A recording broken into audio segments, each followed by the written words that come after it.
Hello friends, welcome back to my channel once again. Tripura tribal areas autonomous district council থেকে একটি notice প্রকাশিত হয়েছে। Sub zonal development officer বা deputy principal officer পদে নিয়োগ করা হবে।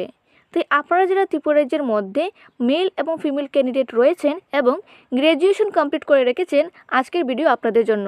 এবং এই ভিডিওর মধ্যে দেখানো হবে কিভাবে আপনারা অ্যাপ্লিকেশন করবেন, অ্যাপ্লিকেশন ফি কত রাখা হয়েছে বা কীভাবে সিলেকশন করা হবে, সমস্ত তথ্য এই ভিডিওর মধ্যেই পেয়ে যাবেন। তা ভিডিওটি স্কিপ করবেন না, শুরু থেকে শেষ পর্যন্ত অবশ্যই দেখবেন। তাহলে চলুন এখন বিজ্ঞপ্তি সম্পর্কে বিস্তারিত আলোচনা করি।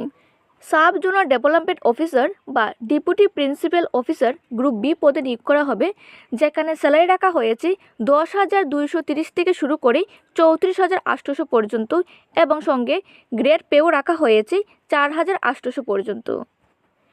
সাব জোনাল ডেভেলপমেন্ট অফিসার বা ডেপুটি প্রিন্সিপাল অফিসারের জন্য টোটাল ভ্যাকেন্সি রাখা হয়েছে 110 এবং এডুকেশন কোয়ালিফিকেশন রাখা হয়েছে ব্যাচেলার ডিগ্রি এবং সঙ্গে আপনাদের ইন্ডিজিনাস ল্যাঙ্গুয়েজও জানা থাকতে হবে।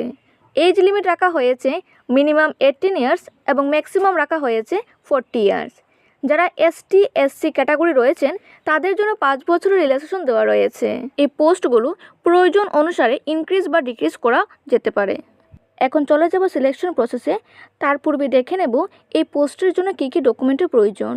প্রথমে আপনাদের বায়োডাটার প্রয়োজন হবে, তার সাথে অল আদার্স রিলেভেন্ট ডকুমেন্টের প্রয়োজন হবে, তার সঙ্গে 2 কপি পাসপোর্ট সাইজের ফটো প্রয়োজন হবে। এই পোস্টে রিকোয়ারমেন্ট করা হবে দুটি পদ্ধতির মাধ্যমে। প্রথমে রিটেন টেস্ট নেওয়া হবে, যার মার্কস রাখা হয়েছে 100 মার্ক এবং এমসিকিউ বেসড হবে। তারপরে নেওয়া হবে ইন্টারভিউ, যার মার্ক রাখা হয়েছে 50 মার্কস। রিটেন এক্সাম হতে পারে মার্চ মাসের 9 তারিখ কুম্পুই একাডেমির মধ্যে দুপুর 12টার থেকে। যদি কোনো ধরনের রিটেন এক্সামের ডেট বা টাইম চেঞ্জ করা হয়, সেক্ষেত্রে নিউজ পেপারের মাধ্যমে জানিয়ে দেওয়া হবে ফেব্রুয়ারি মাসের লাস্ট উইকের মধ্যে। নিচে রিটেন এক্সামের সিলেবাস দেওয়া হয়েছে, তার পাশাপাশি কোন সাবজেক্ট থেকে কত মার্কের কোয়েশ্চেন আসবে এখানে দেওয়া হয়েছে।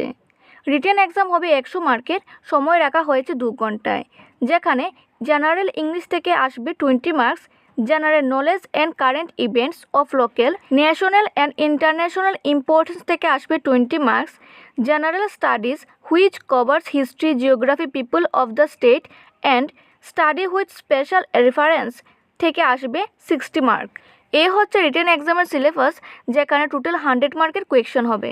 ফাইনাল সিলেকশন হবে রিটেন এক্সাম এবং ইন্টারভিউ নেওয়ার পর মার্কসের ভিত্তিতে।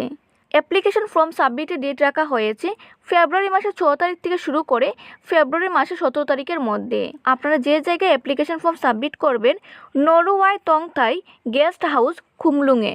প্রেফারেন্স দেওয়া হবে ত্রিপুরার যে এসটি ক্যাটাগরির ভাষা রয়েছে সেই ভাষাগুলির মধ্যে যে কোনো একটি ভাষা জানা থাকতে হবে। এজ লিমিটের কথা পূর্বেই আলোচনা করেছিলাম, যেখানে মিনিমাম এজ লিমিট রাখা হয়েছিল 18 ইয়ার্স এবং ম্যাক্সিমাম রাখা হয়েছিল 40 ইয়ার্স। তাছাড়া 5 বছর রিল্যাক্সেশন দেওয়া রয়েছে এসটি এসসি পিএইচ বা যে কোনো সার্ভিস ক্যান্ডিডেটকে। এখন দেখে নেব এই পোস্টের জন্য অ্যাপ্লিকেশন ফি কত রাখা হয়েছে। অ্যাপ্লিকেশন ফি রাখা হয়েছে 500 যারা ইউআর ক্যান্ডিডেট রয়েছেন তাদের জন্য এবং 300 রাখা হয়েছে যারা এসটি এসসি ক্যান্ডিডেট রয়েছেন তাদের জন্য। নিচে রিটেন এক্সাম এবং ইন্টারভিউর জন্য কিছু ইম্পর্টেন্ট পয়েন্ট দেওয়া রয়েছে, এগুলি আপনারা চেক আউট করে নেবেন।